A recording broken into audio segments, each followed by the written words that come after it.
Yeah, very good morning all. Hope you are all fine and doing well. And here you know that we are dealing with the concepts of gravitation, and especially we have introduced a particular point in the last class, which is intensity of gravitational field. We know that the strength of the gravitational field at a particular point will be measured using a physical quantity, which is intensity of gravitational field. In the last class, we have defined it. It is the net force of gravitation experienced per unit mass. So that I is equal to F by m. This is the point we come to. And at the same time, due to a point mass, if there is a field of gravitation due to a point mass, for example here there is a point mass capital M, and this is all the gravitational field around this point mass. Then at a point, if I wish to define the intensity of gravitational field due to the point mass, then my formula is I equal to G capital M by R square. All the explanation given in the last class.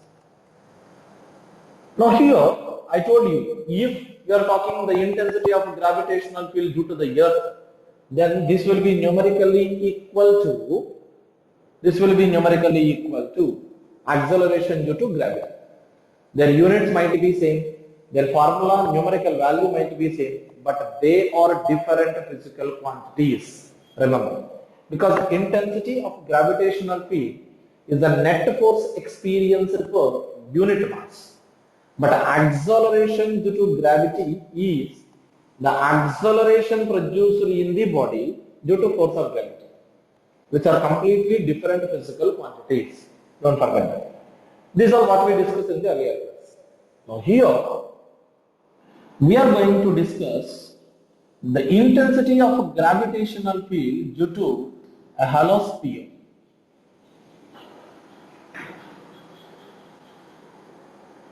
Intensity of gravitational field due to a hollow sphere we are going to discuss. Means I have taken a hollow sphere whose mass is m. Here, this is a hollow sphere. This is center of the hollow sphere, and here is the radius of the hollow sphere, and let me take its mass is m. Now I wish to know the intensity of gravitational field due to this spherical mass at a particular point outside the sphere, at a particular point on the surface of the sphere, or my point might be inside the sphere. If my point is inside the sphere, then the distance of the point is less than radius of the sphere. If my point is on the surface of the sphere, then the distance of the point small r will be equal to capital R. If my point is outside the sphere where I am explaining intensity of gravitational field, then distance of the point will be greater than radius of the sphere. So while dealing with field intensity due to a hollow sphere, I can explain the field intensity at different points with the different conditions, where the distance of the point can be less than radius, can be equal to, can be greater than. So let us take three different locations A, B, C. Now here, first of all, let me talk about this. The field intensity due to the hollow sphere at a particular point within the sphere. See, when you have taken any point within the sphere, as it is a hollow sphere, there will be no more mass to execute force of gravitation at the particular point here.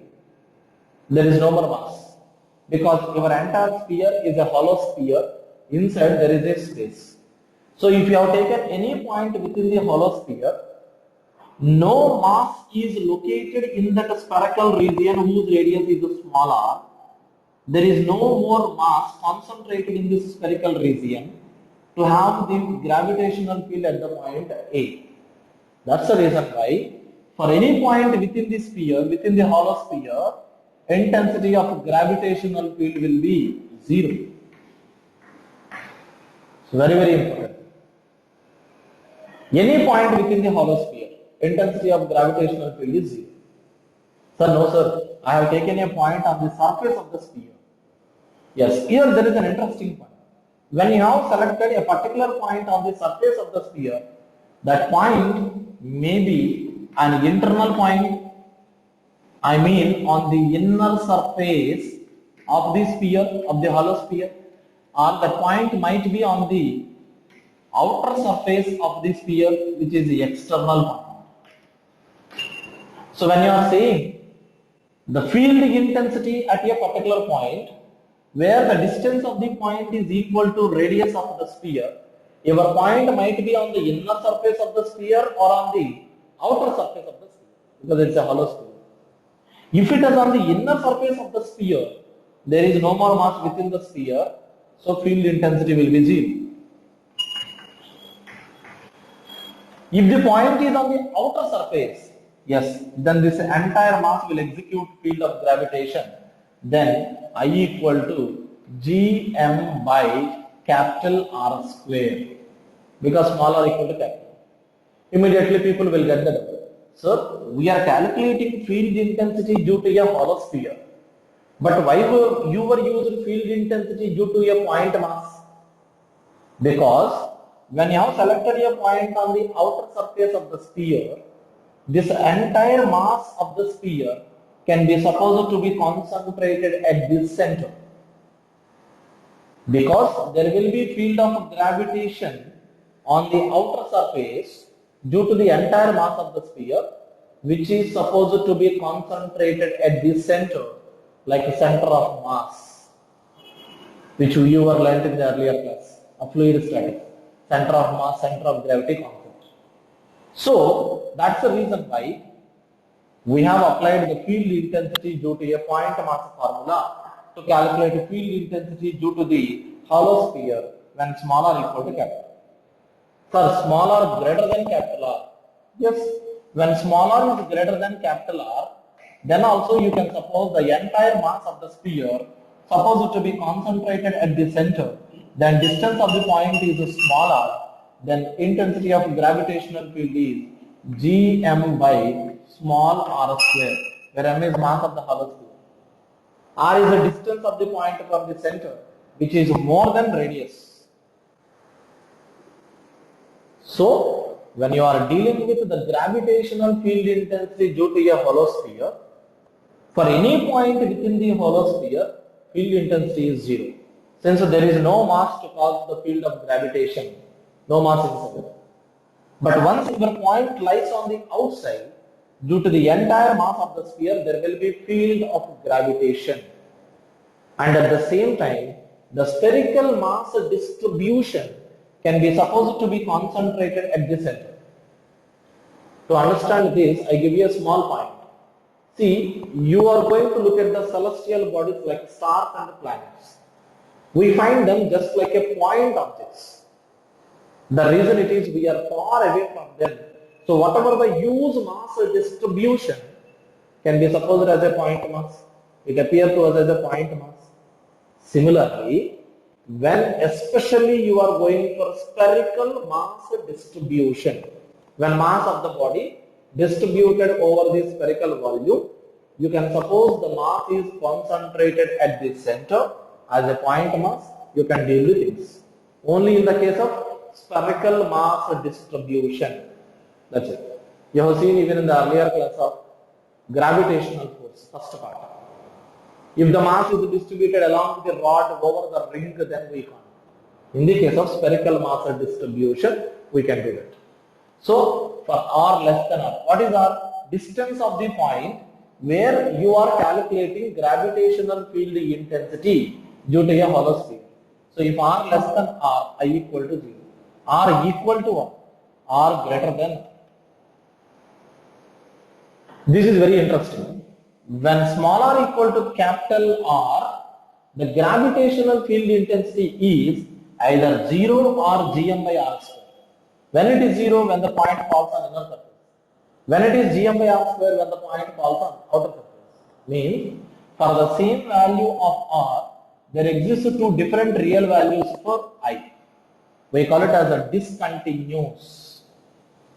I is discontinuous with respect to R, because for the same value of R, if there is existence of two different real values for I. In terms of mathematics, if y is a function of x, for the same value of x, if you have two different real values in y, then the function is called a discontinuous function. For the same value of x, we can have two different real values for y, then we call it as a discontinuous function. And you can deal with even graphical analysis on taking the distance of the point on x-axis and the intensity of gravitational field on y-axis. And regarding these graphs, there is no need to discuss in detail, especially because we have a separate chapter called Mathematics and Physics, especially dealt for. So here, this is horizon or distance of the point taken on x-axis, intensity of gravitational field taken on y-axis. Here, let me identify small r equal to capital R. You know, when small r equal to capital R, your I equal to 0 or I equal to gm by r square. So I can locate a particular value when small r equal to capital R, this I equal to gm by r square. Of course, which is a maximum. Why it is a maximum? Because for any point within the sphere, I equal to 0. Outside the sphere, I equal to gm by r square, where small r greater than capital R. So on the surface, I equal to gm by r square. Anyway, the small r greater than capital R, I value decreases. So this is the maximum value that we can have due to the hollow sphere. So due to a hollow sphere, the maximum field intensity is possible on the surface of the sphere. So here onwards our graph starts. Once small r greater than capital R, I equal to gm by r square, that is I proportional to 1 by r square. Because g and m are constants, if r varies, if the distance of the point varies, intensity of gravitational field varies. So that I proportional to 1 by r square. That is, if r tends to infinite, I tends to 0. If r tends to infinite, I tends to 0. That's why your graph will be a hyperbolic curve. I told you, whenever there is inversely proportional relation, we come across a hyperbolic curve, where I varies inversely proportional to r square for small r greater than capital R for the particular reason.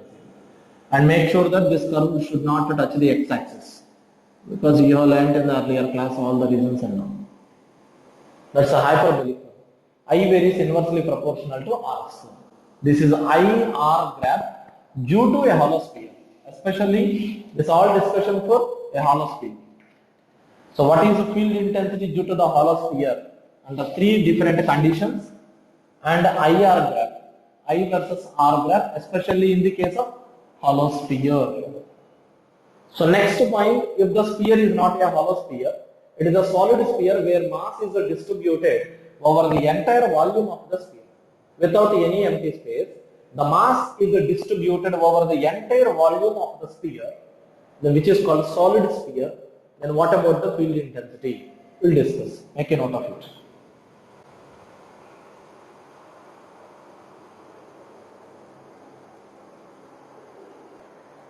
Yes. So now the point is the intensity of gravitational field due to a solid sphere.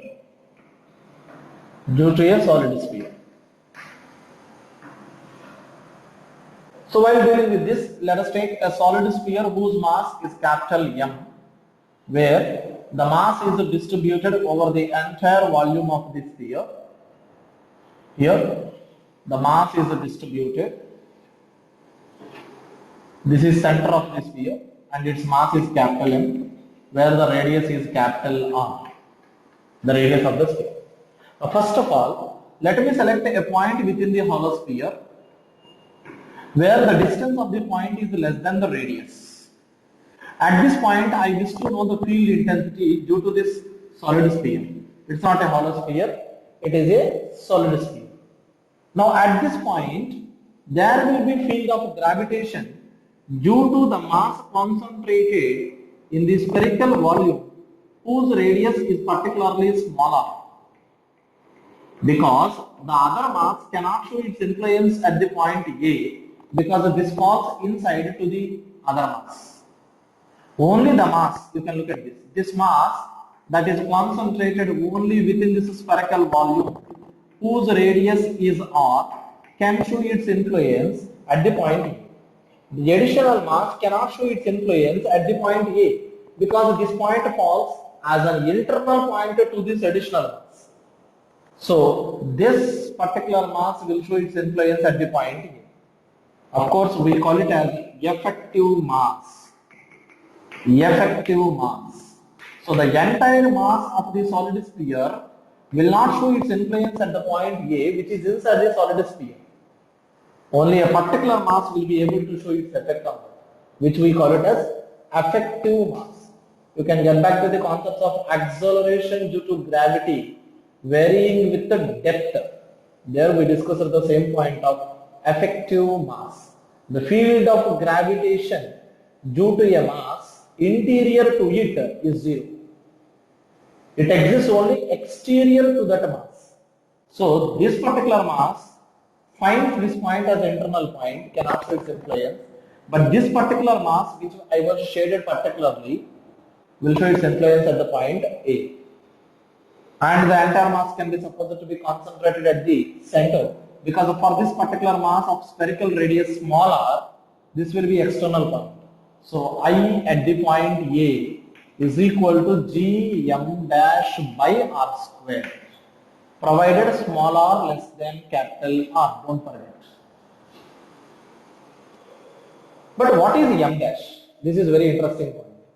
Here m is the mass of the solid sphere distributed over the volume 4/3 by capital R cube. Am I right? Whereas m dash is the mass that is distributed over the volume 4/3 by small r cube. But as a mass distributed uniformly, we can write m dash by m dash by m equal to this one by this one. So small r cube by capital R cube. We can write this equation because the mass is supposed to be distributed uniformly. So density remains same.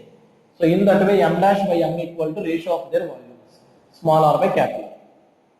So that m dash is equal to small r by capital R whole cube into m. You can substitute here. So IA equal to G by small r square into m dash small r cube by capital R cube into m. Now here one r square gets cancelled. So this is G capital M by R cube into R. This is intensity of the gravitational field at a point within the solid sphere, Gm by capital R cube into small r. G universal gravitational constant, capital M is the mass of the solid sphere, capital R is the radius of the solid sphere, small r is the distance of the point within the solid sphere, small r less than capital R. As these all terms are constant, you can write I varies directly proportional to the radius, since G and M are constants. So I varies directly proportional to R, provided small r less than capital R, don't forget. Sir, my point is just exactly on the surface of the sphere. Whenever point is exactly on the surface of the sphere, here small r equal to capital R you can write here. Then I equal to G m by R cube into capital R, one R gets cancelled. So when small r equal to capital R, then intensity of gravitational field is G m by R square, because here small r will be replaced with capital R. Of course, which is a maximum. The field intensity due to a solid sphere will be maximum on the surface of the sphere, because I varies proportional to R. So as the distance of the point gradually increasing, field intensity gradually increases to maximum on the surface of the sphere. If you have gone beyond the sphere to a point outside the sphere, then small r will be greater than capital R. The entire mass will be supposed to be concentrated at the center, then I formula becomes Gm by small r squared, provided small r greater than capital R. That's why this will give only the maximum value we can have. Because as the denominator increasing outside the sphere, fraction value decreases. So intensity gradually decreases outside the sphere. So this is the maximum that we can have due to a solid sphere. When it comes to graphical analysis, I versus R, origin small r equal to capital R. You know, at a small r equal to capital R, intensity of gravitational field will be maximum, which is Gm by capital R square. But as long as small r less than capital R, I varies directly proportional to small r, directly proportional relation. That's why the graph will be a straight line. Just like y equal to mx, y equal to kx, y proportional to x. So the graph is a straight line passing through origin. But beyond that, for r small r greater than capital R, our curve will be hyperbolic. Because I varies inversely proportional to r square beyond the sphere. Beyond the sphere. So it's a hyperbolic curve.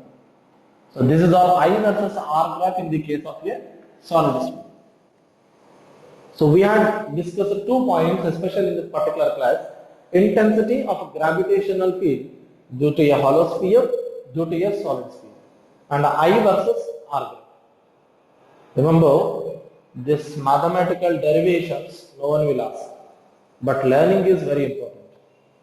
Next, these all conclusions plays a major role in numerical application.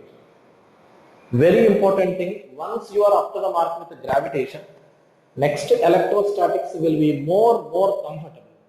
Next magnetism concepts will be more comfortable.